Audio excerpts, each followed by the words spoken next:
Tens of millions of people's debt was literally about to get canceled. But then some of my Republican friends and elected officials and special interests sued us, and the Supreme Court blocked us.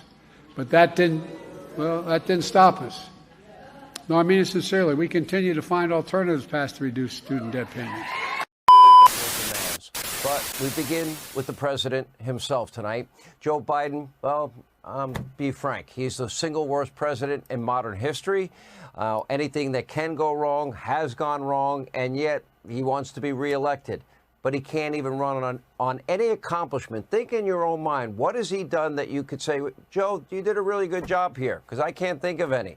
Now, he also can't run on his personality and his charm because he's so cognitively impaired and has always been, you know, that creepy Joe guy. Remember him? I don't run the videos because it's that sleazy. But instead, Joe is trying to win votes with cheap political ploys, fear-mongering, lying, demagoguery, and, of course, he is more than willing to grease the wheels with your money. Now, Axios is calling it Biden's 2024 goodie bag. Quote, the president's infrastructure and clean energy bills are pumping some $250 billion into Republican swing states.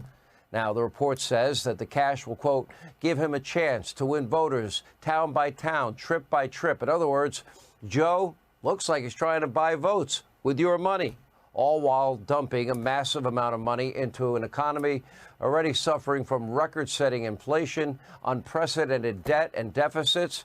Now, he's doing the same thing with younger people by defying the Supreme Court of this country and handing out billions and billions in student loan forgiveness. Maybe that will help him with, you know, younger voters that have been leaving him in droves.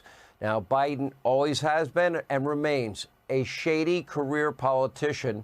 He will use every trick in the book to win an election. Now, of course, that does include pandering. Now, according to Joe, he was raised in the African-American community by people from Puerto Rico, from Italy, who were Jewish and Irish and Polish. And as of yesterday, he's also Greek. Watch.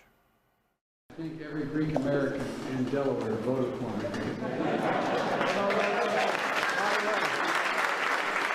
Some of the Delawares will tell you, after I acquired the nickname I'm very proud of. I am Joe Bidenopoulos. I've spent more time in the Bethel AME Church in Wilmington, Delaware than I have than most people I know, black or white, have spent in that church. Because that's where I started no, I'm serious. I started a civil rights. The Persian culture is amazing. As a student of the Persian culture, not a practitioner, but a student. With his predecessors, Rabbi Kraft and Rabbi Geffen, that's where I received my education. I probably went to shul more than many of you did. I was sort of raised in the Puerto Rican community at home, politically. My background and the background of my family is Irish American.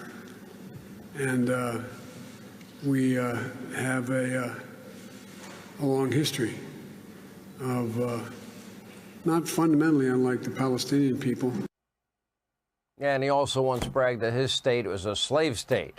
In reality, Joe Biden really only is truly comfortable at his mansion in Delaware or sleeping late in his personal wing at the White House or trying to drag a very heavy beach chair when he goes to the beach, and an occasional luxury trip mixed into all of this. But that won't stop middle-class Joe from lying about his background. And don't forget, Biden is also attempting to pander to Arab Americans and the Arab American community.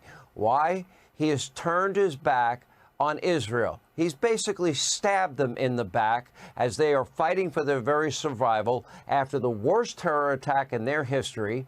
And then, rather than supporting what would be commonsensical, would be a complete victory over radical Islamic terrorists. Remember, Israel's the little Satan. If they take out Israel from the river to the sea, who do you think they're coming after next? That would be us. Now, even the First Lady is now openly begging for a ceasefire yet again. Now, there's nothing the Bidens will not do when it comes to getting votes. well, except actually work hard and govern effectively. The White House is more of a vanity project for the Bidens and probably a big money-making opportunity at the end of the rainbow for the Biden brand.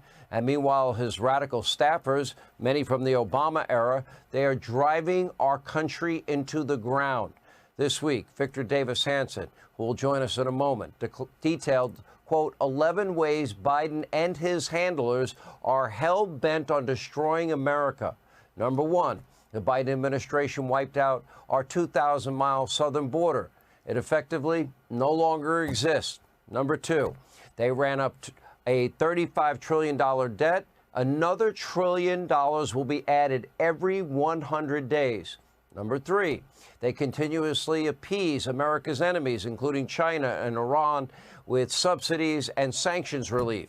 Number four, Biden has tried to divide this country along racial lines, gender lines. Democrats, they do that every election. Republicans are racist, sexist, misogynist, homophobic, xenophobic, Islamophobic, transphobic. They want dirty air and water.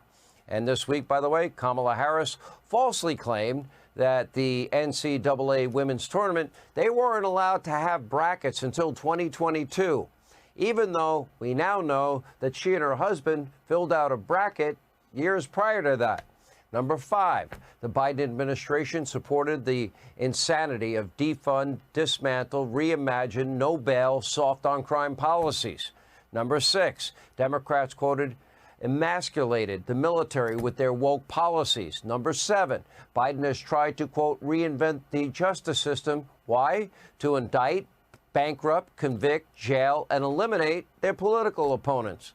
Number eight, Biden's handlers, they are creating a surveillance state in coordination with big tech. Remember the lead up to the 2020 election, weekly meetings with the FBI?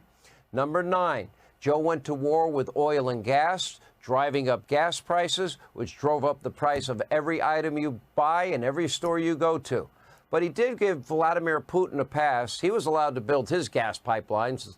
And number 10, Biden and other Democrats labeled men as toxic and discouraged marriage in the nuclear family. And number 11, the left has successfully turned world-class universities into nothing more than mere indoctrination centers. Now, this radical ideology, it is hurting our country. It is hurting the world. He's abdicated America's role on the world stage in real time. And now many Americans are having regrets. By the way, it includes Biden's biggest 2020 supporters, for example, like Dwayne "The Rock" Johnson. Take a look at this. Am I happy with the state of America right now? Well, that answer is no. Do I believe we're going to get better? I believe in that. I'm an optimistic guy, and I believe we can get better. The endorsement that I made years ago with Biden was one I thought was the best decision for me at that time. And I thought back then, when we talk about, hey, you know, I'm in this position where I have some influence, and it's my job then. I felt like that then. It's my job now to exercise my influence and share with this is who I'm going to endorse. Am I going to do that again this year? That answer is no. I know that everyone here will soon be marching over to the Capitol building to peacefully and patriotically make your voices heard. It's not about justice, it's not about agenda, it's not about mobilizing people, it's about dialing for corporate dollars. These two parties have sold the U.S. government and the American people to the highest bidders.